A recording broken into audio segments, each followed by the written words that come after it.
What if the door that slammed in your face wasn't punishment and it was protection? I want to talk to you today about rejection. That job you didn't get, that relationship that ended without your permission, or the friend group that moved on without you, the church that made you feel like you didn't belong anymore. If you are carrying a rejection right now, old or fresh, I want you to hear this. Rejection is not always God saying no. Sometimes it's God saying, not that, because I have this. The pain is real. Let's not rush past the hurt to get to the hope. Rejection doesn't just sting emotionally. Researchers have found that it lights up the same regions of your brain as physical pain.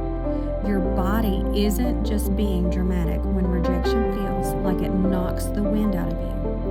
It's registering as an actual injury. So if you have felt like rejection shouldn't hurt this much because it's just a job or it's just a friendship, let that go. Your pain is valid. Scripture never asks us to skip grief to get to gratitude. But the story doesn't end here. Genesis 50:20 tells us a story of Joseph, sold by his own brothers, forgotten in a prison cell for years he didn't deserve. He says this to the very brothers who rejected him: "You meant evil against me, but God meant it for good, to bring it about that many people should be kept alive." Joseph didn't get to skip the pit. He didn't get to skip the prison. But the rejection that should have ended him became the exact path that positioned him to save a nation, including the people who threw him away. That's not a coincidence. That's a pattern all throughout Scripture. Psalm 118:22 says, "The stone that the builders rejected has become the cornerstone." The thing that gets tossed aside by human judgment becomes the very thing that God builds on. Something psychology teaches us that lines up beautifully with faith. Our brains are wired to treat rejection as data about our worth. That's called rejection sensitivity. We take "this didn't work out" and quietly rewrite it as "something is wrong with me." But rejection is not a verdict. It's redirection. Someone not choosing you is not the same as God not choosing you. Sometimes the door closes because what's behind it wasn't actually your provision, your person, or your path. It just looked like it from where you were standing. Jeremiah 29:11 doesn't say, "I know the plans I have for you, and they'll always feel good in the moment."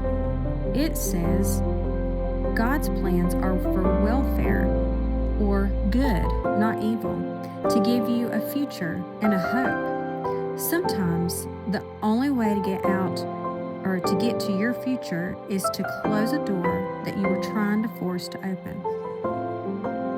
So if you're in the sting of a recent rejection, I'm not going to tell you to be grateful for it just yet. That's not fair to where you are. But I will invite you to hold this possibility loosely. This might not be the end of your story. It might be the redirection that gets you to your actual path. Look back at your own life for a second. Is there a rejection from, let's say, 5 years ago? A relationship, a job, a church, that you can now see clearly that wasn't meant for you? That's not proof God abandoned you back then. That's proof He's already protecting the future you're living now. You are not the sum of who rejected you.